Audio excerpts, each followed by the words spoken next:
Hello, this is Alessandrina with Dexter and Alessandrina. And today I'd like to talk to you about essentially aversions and how to resolve our aversions and how our aversions create quantum entanglement. And so the reason why I want to talk about aversions today is because when we don't want something in life, and a lot of our energy and time can be spent on trying to manage, trying to avoid, trying to change things in our environment so that the things that we don't want to happen don't happen. So the don't wants. And the don't wants, well, they create this dynamic where we're energetically entangled, and we're essentially, instead of us being really connected to what we do want in our lives, we end up being connected to what we don't want. And energetically speaking, we end up being in the energy of what we don't want. So when we understand our aversions and we're not afraid of them, and we realize, okay, there are things in my life that have happened, or there are things that I'm not even able to understand or to remember that may have happened in my childhood or may have happened in my family history or to my ancestors.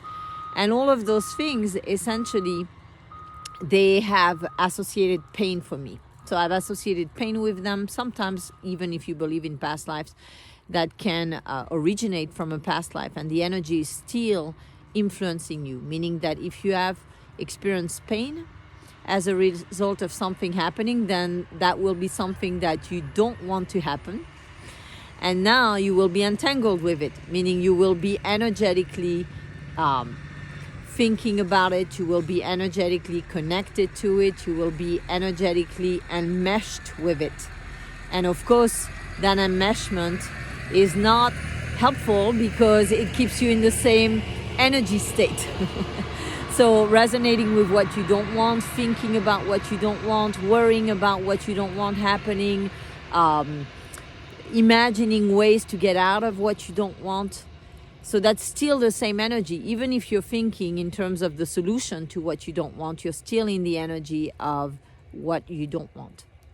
So when you realize that, when you realize the source of the aversion, and you choose within yourself to resolve this aversion in whatever way you choose to do it, meaning there's many different techniques that help you resolve the emotions associated with the aversion, meaning the pain that you've stored in your physical body, in your mental body, in your emotional body, in your energetic body, in your spiritual body.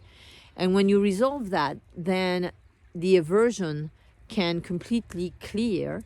And once you're no longer averse, meaning it's not about something that has happened in the past not happening again because you fear the pain of it, it's simply that you're not choosing it. So when we choose something different than the aversion that we were trying to escape, so instead of saying, oh, I don't want this, and organizing your life, your ego around that aversion, if instead you define what you do want, and you don't have an aversion to what you don't want anymore, you say, okay, well, if it happens, I'm okay with that. I don't choose it, I choose something else. And if it does happen, I know that I can face it. I know that I will be okay. I know that I'm a spiritual being, I'm a soul. And no matter what happens, I'm always okay. I'm always whole, and I'm always one with all that is. So once you do that, then the quantum entanglement, the enmeshment, this energy dynamic between you and that which you don't want with the aversion, it ceases to be.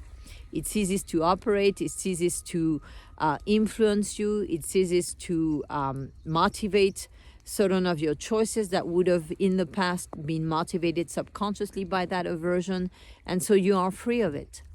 And you can self-sovereignly and in an empowered fashion continue to choose from moment to moment your experience of self, of life, and really focus on what you do want the things in your life that are meaningful, that are important. And it's so useful to take this approach, to realize what quantum entanglement with our aversion does, so that we no longer are entangled, and so that we can really move forward in our lives, being aligned with what we do want and not resonating with what we don't want. I hope this is helpful. Sending you lots of love, and talk to you soon.